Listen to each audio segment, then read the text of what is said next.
gozaimasu. Good morning from Tokyo. Good morning.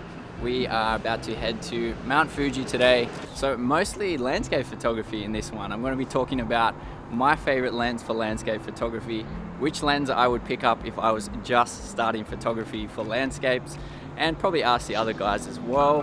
We're going to go pick up the car now, probably grab a quick breakfast at the convenience store, so let's go.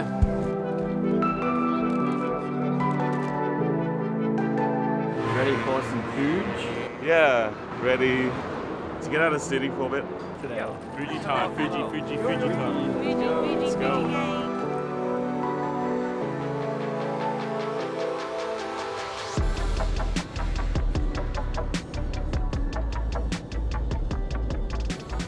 Our drive to Fuji Yoshida, where we were staying, was about an hour and a half, and we were staying there for 2 nights, planning to shoot a few locations in the area, of course, all featuring Mount Fuji. The biggest car in Japan, and we still packed it. Yeah, barely. TKNORTH. Yeah. Daniel. Scissors, paper, rock. For a solo room.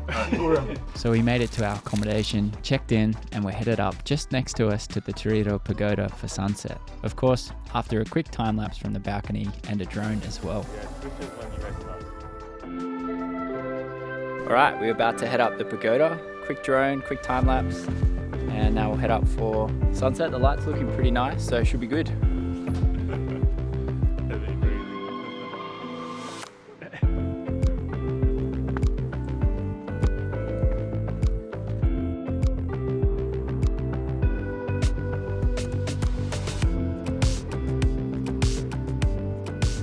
Right, we made it up. Pagoda. So busy. Hopefully we can find a spot. With the large crowd, we set up on the opposite side to the usual postcard view. Like many locations, I think having a variety of focal lengths is key here. I had my 15 to 35mm lens set up taking a time lapse, a 100 to 400, and some prime lenses. Although a 24 to 70 would be useful here to really fit in the entire pagoda and get a nice wide landscape frame, you did need something slightly wider.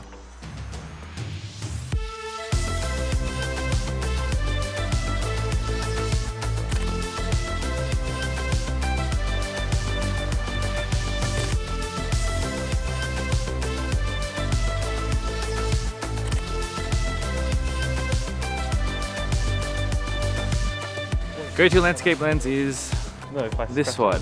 This is the 1635 G Power Zoom f4, and you don't really need the speed that much for landscape photography because everything is going to be in focus anyway in terms of your depth of field. Yeah, this one. My go-to landscape lens is 16 and 35 because it's wide enough to get most of the large landscapes, but I can crop in if I want to, because I have a high megapixel camera, R5 45 megapixels. Same here, 1635 2.8. That's my answer. I use the A7 R3, crop in all day. For me, no surprises there. My super wide angle zoom lens is definitely my go-to for landscape photography, but as I will touch on in a sec, there is a few other good options as well. So for me, if you are starting out, I would definitely start with a wide angle zoom lens to begin with, then maybe a prime, and then maybe a telephoto later on.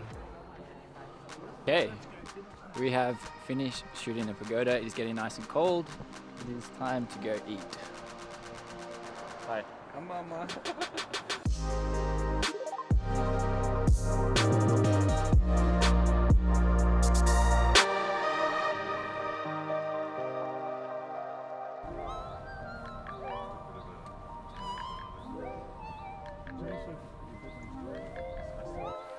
Alright, morning sunrise mission down by the lake.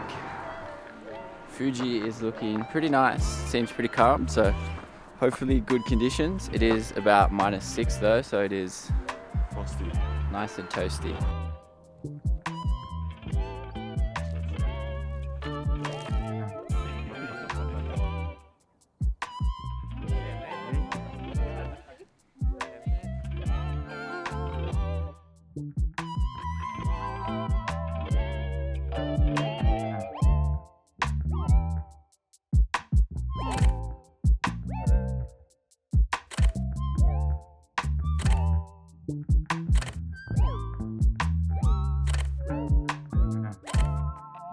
Alright, so finished up shooting this morning. Mostly just flew the drone and shot a time lapse, but the light was really nice on Mount Fuji.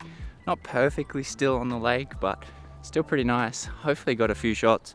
Probably more on the drone this morning than with any lenses. The time lapse I took was on the 24mm, so again, pretty wide. Time to go get some breakfast, I think. Although this guy is gonna quickly fly the FPV. Do you want me to get some footage for you? Yes, please. Hey.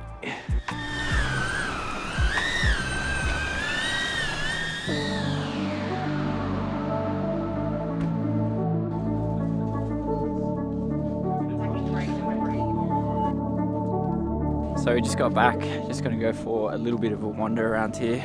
Try and find maybe some more street type photos with Fuji in the background. Yeah, some more casual shots. Yeah, see how we go.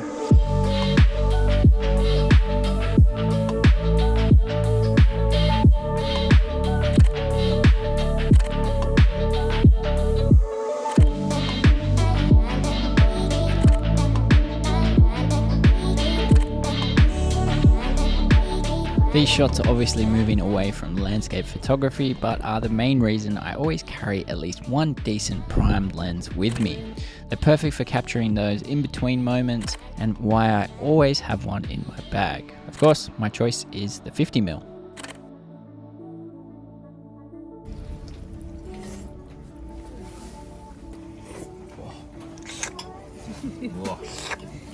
Slap all you want here.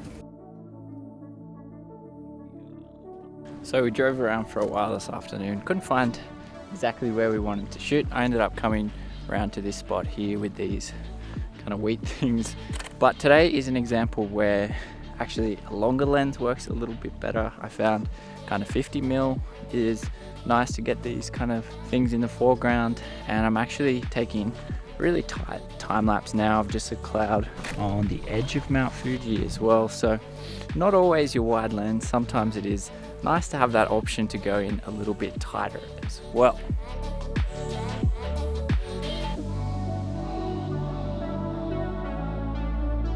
Alright, so that's pretty much it from Mount Fuji. I hope you did enjoy this one and found it useful as well. Keep on creating and keep on growing, my friends. I will catch you in the next one. Bye for now.